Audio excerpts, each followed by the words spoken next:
The guest speaker, she is a single mother of three wonderful children, currently lives Toronto, Canada, occupations operations coordinator DHL Supply Chain globally 10 years, so marketing director, World System Builder USA North America for 2 years. So let's have a virtual applause, Miss Norisi L. Perez.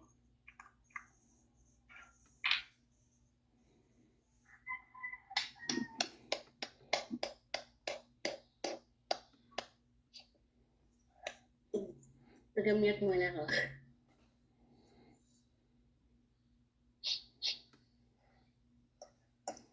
Okay, hi. Hi, good afternoon, everyone. Kanyayo dito Pilipinas, good afternoon. Dito'y Canada, good morning. Germany, good morning. And UK, good morning. Good morning, good day to everyone.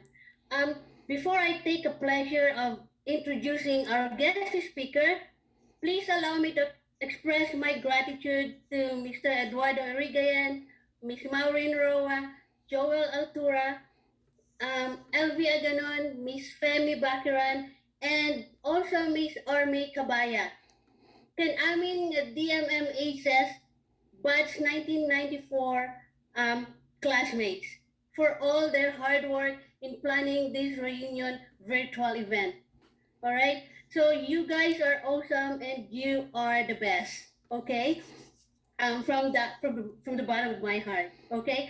So it is with deep and pride, with humility, that I introduce the guest speaker of our virtual reunion event. I know that it's not easy, but the thought that she's a woman of virtue and simplicity, I feel elated to introduce to you. She is happily married with Mr. Melchor C. Sampayan, the Liga ng Barangay President. They were blessed with 4 children.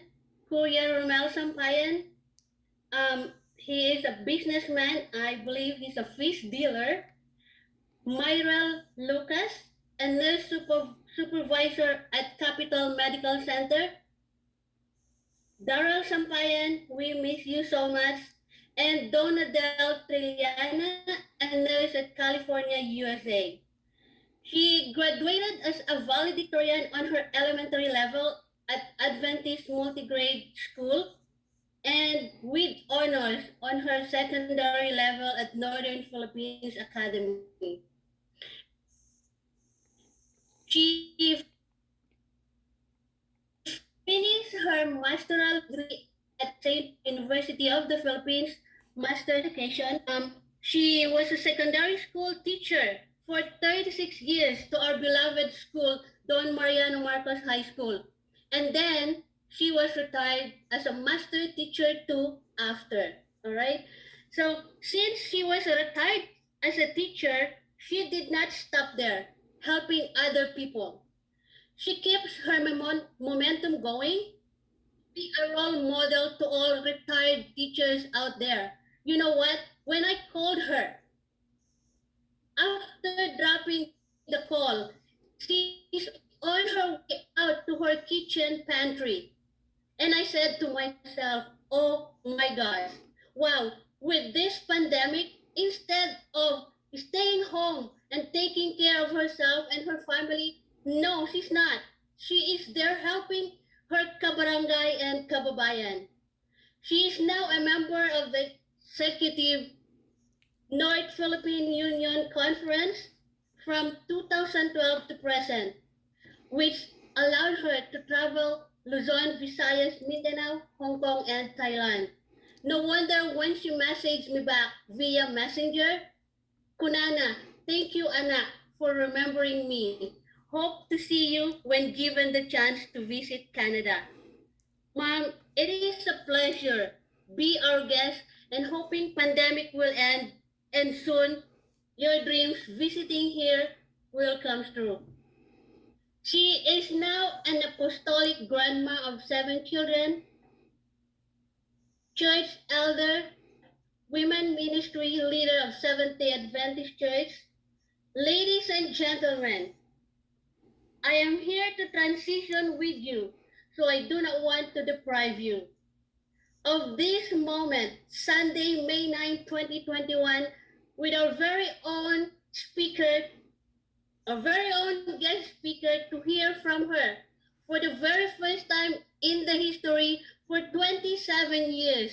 Our very own advisor, and he's only thinking about others' interests, not her own interest, but all our interests. Help me bring to the call. Help me bring to the Zoom call with as much as enthusiasm. Wake up the neighbor, wake up the neighbor, get the dog barking, make as noise as much as you can. Our very own advisor, Miss Miriam G. Sampayan, if you could start unmuting yourself, ma'am, please take it away. Afternoon, ma'am. Hello, good afternoon. Naririnig niyo ako? Yes po. Can you hear me? Yes, ma'am. Yes, ma'am. Oh, Yes, thank you ma'am. very much, ma'am. Narinig, ma'am. Yes, ma'am. Naririnig ka I namin. didn't expect na ganun ka na pala kagaling magsalita. Thank you for the very kind introduction, Nori. And for everybody, hello, hello, hello. I'm so glad to see all of you. In my list, I have only 17. I have not recorded yet the rest. Hopefully, I could record all your names later on. May record Naririnig? ako, ma'am. Yes, ma'am. Yes, ma'am. Okay. First and at most, I would like to express my gratitude for reaching me, considering me a part of this very special event, the very first of its kind, the virtual reunification of Batch 94. To the initiator of this, saludo ako sa inyo mga anak. I and some of your teachers, to mention Ma'am Amy and Ma'am Letty, are so very glad to see you all. Di man kami naging mayaman sa pera. Di man kami naging mayaman sa mga kagamitan. Pero naging mayaman kami sa investments with you. And we have you now turning your back unto us. Dahil itinuro naman tanod sa inyo, ang hindi marunong tumingin sa pinanggalingan ay di makararating sa paruroonan. And here you are now saying, hi, hello, kumusta ma'am? Kumusta ka friend, batchmate, and to everyone. And for sure, we're glad to know that you have already applied what you have learned from Mambatad, that you make use of your time productively, whether it be in the white-collar job or in the blue-collar job. Na alam ko na some of you are in offices, papayaman, contractor, gaya ni Lawrence, abogado, teachers, and some of you are helping others in other countries. So hindi kayo, you did not choose whatever you will become, but you made a decision of how you can move your life. Congratulations to everyone. And of course, you have already applied what Ma'am Amy has taught you to make the best investment in life.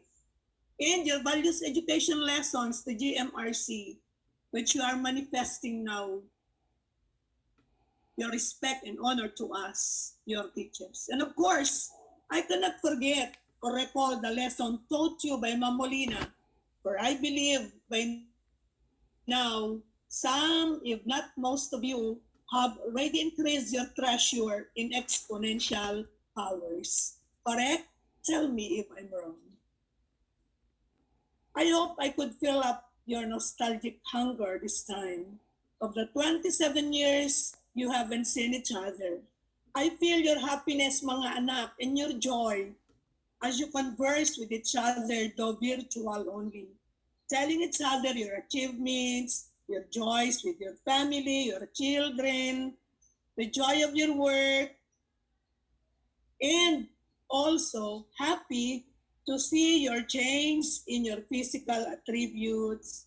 Gaganda na kayo at mga gwapo. I really feel the joy, mga anak, bringing the banner of Don Mario of your alma mater, the Don Mariano Marcos National High School, so high. You did not tarnish your alma mater.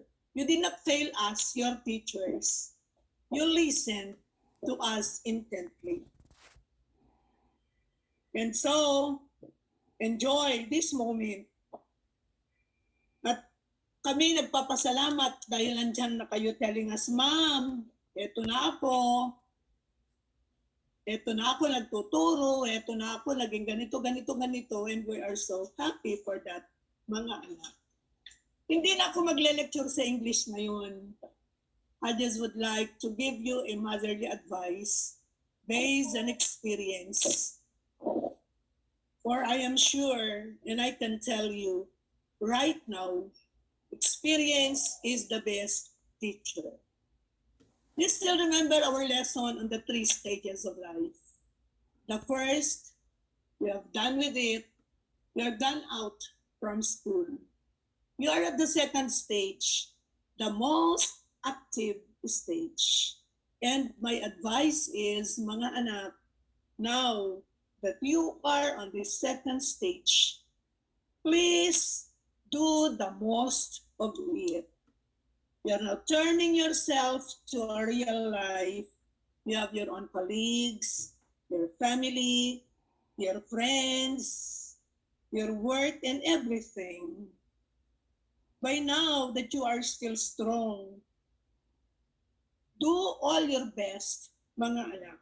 As I have always told you before, prepare for your old age. And I can tell you that being an old age is not so easy. Just like me now, I have my regrets, mga anak. Sabi ko, I should have done all my best when I was still in the early stage. I should have gone to other places. Kasi ngayon, I'm already 69 years old. I already feel the risk of a senior citizen. I could not stand too long. I could not walk too long.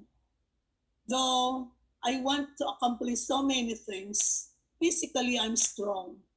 No, spiritually I'm strong, but physically I can't do all what I like. And so, my dear mga anak, now that you are still strong, make your investment for your future. Travel more this time that you can still walk. I can relate to you my experience when I went to Hong Kong. I could not walk. I could not climb the high valleys. I said, no, I should have traveled when I was younger. My point is, do your best now. Make your best now. Help others. Reach out to others. Now that you are still strong, when you will be on this stage, the pandemic that you cannot go out, you will regret. You all say, I should have done this, and this when I was still stronger. And so, for this time, as what Ma'am Amy had said a while ago, I will not ask you anymore whom I have scolded, because you know I am a strict teacher. Nor ask you to place your what's this now, your adjective for me on your comment box, because I know what you will place there is a strict teacher. Yes, inaamin ko mga anak, because I want you to learn. I stick on my objective that all of my students should learn. I will not leave a lesson not unless 85% of the class should have understood the lesson for future use. That's me, my mga anak. Even now, I'm still strict with my grandchildren. So, I would not be talking much. enjoy the day. Say kumustahan to each and everyone. So I would like to say thank you to everyone. Thank you for seeing all of you. I thank the Almighty for making who you are now, what you are now. You did not fail us. You did not fail me, as I have always prayed for you when I was still your teacher. And even now, if you request, I can still pray. With not much ado, mga anak, this is all I can say. Congratulations to everyone. Nori, Femi, Joel, Edward, Lawrence, LV, Jomar, Alfredo, Danny, Marites, Eileen, Maureen, Perla, Jonathan, Glenda, Marigold, and to everyone. Make the most of your day. Enjoy the day. Hope to see you personally some other time. Congratulations to all of you. Congratulations again. Goodbye.